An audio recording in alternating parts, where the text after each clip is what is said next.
Before we dive into the depths of wartime ingenuity, I want you to hit that subscribe button and leave a comment below. This is more than history. It's a survival manual extracted from the harshest circumstances civilians faced during World War II.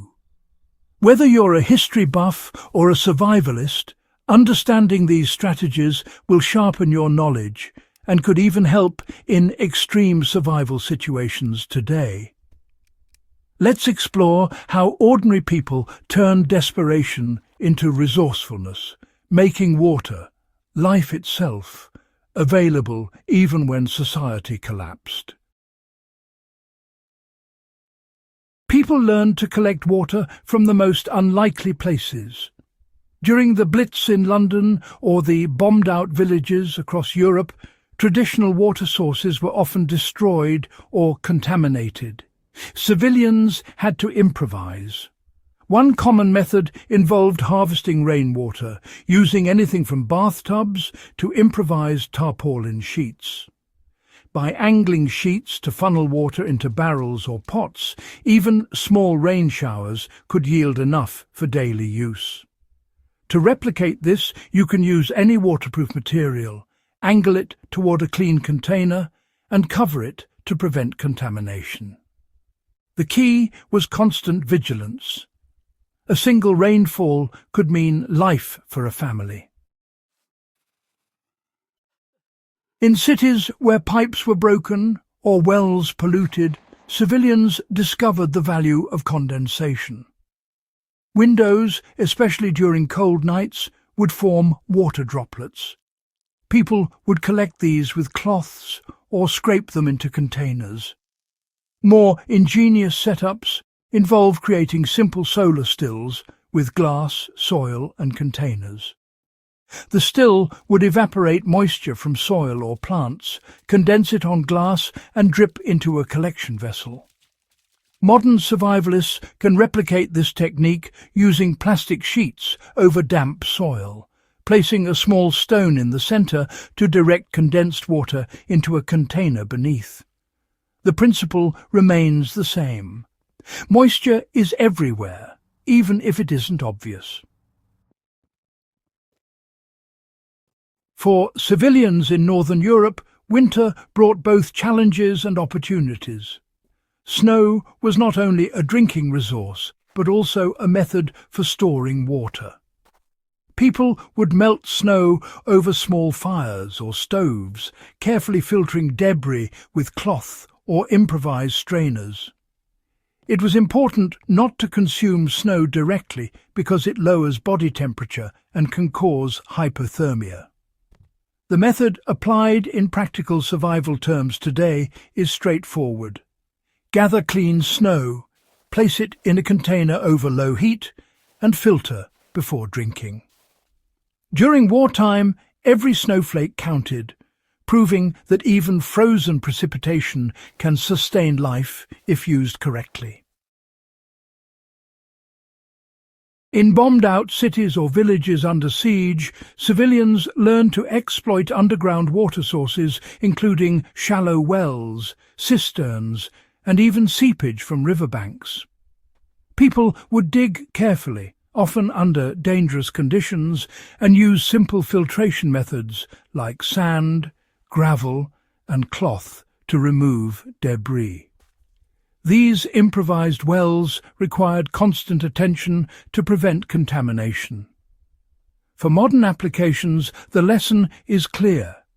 Understanding your local geography and learning to access groundwater safely can mean the difference between survival and failure. When clean containers or standard filtration systems were unavailable, civilians turned to ingenuity.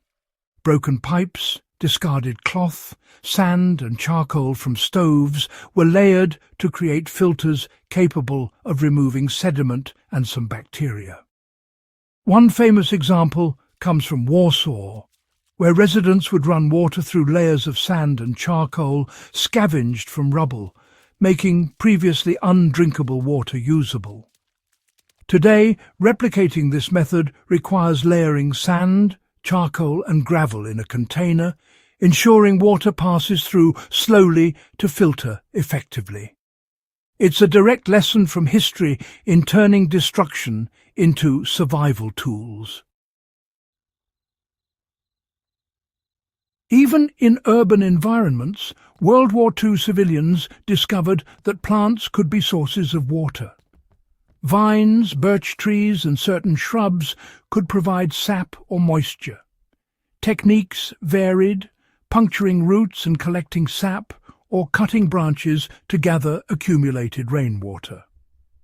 These methods required knowledge of safe plant species, but they proved essential when no other sources existed.